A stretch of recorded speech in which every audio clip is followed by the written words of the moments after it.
nostre interviste ai VIP siciliani, a chi porta la sicilianità nel mondo. Stasera con noi Mago Plip. Ma Mago Plip chi è? Taleco c'è, Nino, ciao, buonasera a tutti, buongiorno, insomma, l'importante è che non piove, è sempre un buongiorno. Va bene, e allora, Plip chi è? Plip sono io, un personaggio eclettico, un mago a metà tra il comico e l'illusionista, che fondamentalmente utilizza la magia per intrattenere il pubblico. I tuoi spettacoli infatti non sono di pura e semplice magia, ma tu ci scherzi con il pubblico, visto che ti muovi bene sul palco e coinvolgi tantissimo le persone che ti stanno vicino. Ma per me il pubblico è, diciamo, una componente fondamentale. Io senza il pubblico non potrei fare lo spettacolo, per il semplice fatto che l'80% del mio spettacolo, per l'80% io porto il pubblico sul palco, per cui è una componente importante e poi io mi diverto tanto a giocare e scherzare con loro e ovviamente anche loro si divertono, insomma. Ma è caduta la tua scelta nel fare il prestigiatore, il mago, diciamo l'artista da palcoscenico, per quale motivo?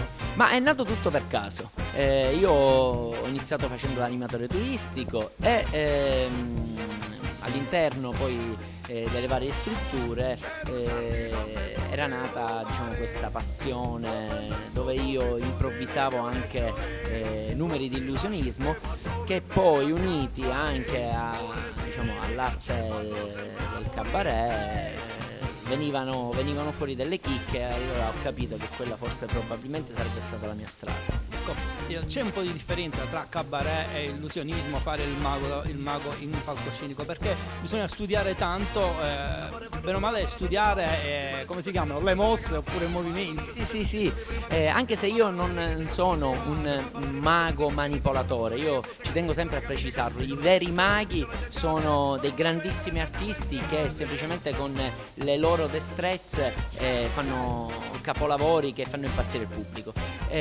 Io utilizzo la magia, per me la magia è un mezzo per potermi esprimere comicamente e quindi intrattenere il pubblico. Infatti i bambini nei tuoi spettacoli si divertono tantissimo. Sì, i bambini si divertono tantissimo, ma ti posso dire che si divertono ancora di più i papà e le mamme. Per te questo tipo di lavoro è un lavoro, è il tuo lavoro oppure fai un altro lavoro? Un tempo avrei detto faccio l'artista perché voglio concentrarmi in questo mondo e quindi voglio portare avanti solo questa attività.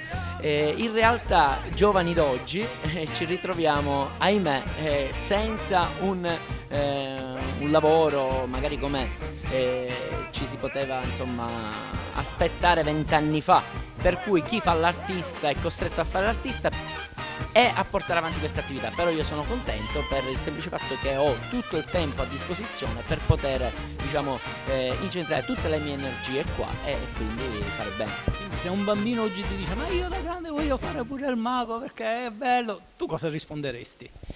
Ma mai spezzare un sogno in un bambino, per cui sicuramente, diciamo, lo indirizzerei in questo. Ecco, per quanto riguarda cabaret, attori, spettacolo, c'è un po' di concorrenza. Per quella che riguarda invece i maghi, io penso dal mio punto di vista che la concorrenza sia minima, nel senso che ci sono pochi prestigiatori che fanno questo tipo di lavoro. I prestigiatori, caro Nino, ci sono. Il discorso è un altro, che chi fa il prestigiatore comico in realtà non ha grandissime concorrenze, perché il prestigiatore comico è un artista che unisce due componenti artistiche, per cui diciamo è più difficile trovare concorrenza lungo il percorso. Però ci sono dei grandi artisti, maghi comici, che comunque esercitano quest'arte da tempo. Tu ti muovi soltanto nell'ambito Sicilia oppure vai anche oltre? Ma io mi sposto in ambito nazionale anche, per cui quest'anno in modo particolare ho portato anche il mio spettacolo in Calabria, in vari punti della Calabria, poi ovviamente in tutta la Sicilia e anche a livello televisivo.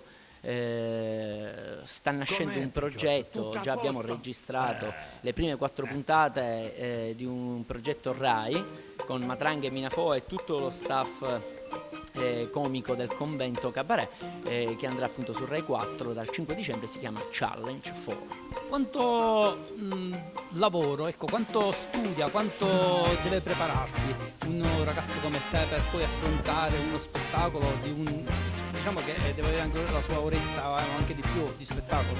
Sì, io ho circa un'ora e un quarto, un'ora e mezza di spettacolo. Quanto bisogna prepararsi? Io non mi preparo per niente, cioè io vado avanti così, chi che ne esce, in realtà la scaletta è sempre, diciamo, la porto sempre con me, anche perché a volte ci sono dei palchi alti e quindi ci vuole la scaletta, perché sei troppo forte, dillo che sei troppo forte. No, in realtà fare ridere è la cosa più seria che ci possa essere, per cui anche la minima, come dire, la più piccola delle gag va studiata perfettamente per farla arrivare. Bene, sai che oggi siamo qui perché siamo qui proprio, siamo ospiti, non possiamo dire siamo ospiti di Sicilia Audiuciduci, che ha voluto omaggiarti di un premio per la tua sicilianità, per il fatto di essere Mago Clip nel mondo. E questo premio ti viene rilasciato da Nino Parrucca e dalla nostra associazione, appunto perché tu insieme ad altri artisti siciliani trasmetti la sicilianità. Bene, io intanto volevo ringraziare te Giovanni, volevo ringraziare Nino Parrucca per questo premio che comunque mi onora, insomma sono veramente contento di essere stato, come dire, considerato da voi per ricevere questo piatto, che è un piatto molto bello, un piatto del grande artista Nino Parrucca, di cui io mi onoro di possederlo a casa mia. Quindi volevo ringraziare veramente tutti. Ciao dal Mago Clip. Scinupul, vamone dai, Scinupul, Giovanni.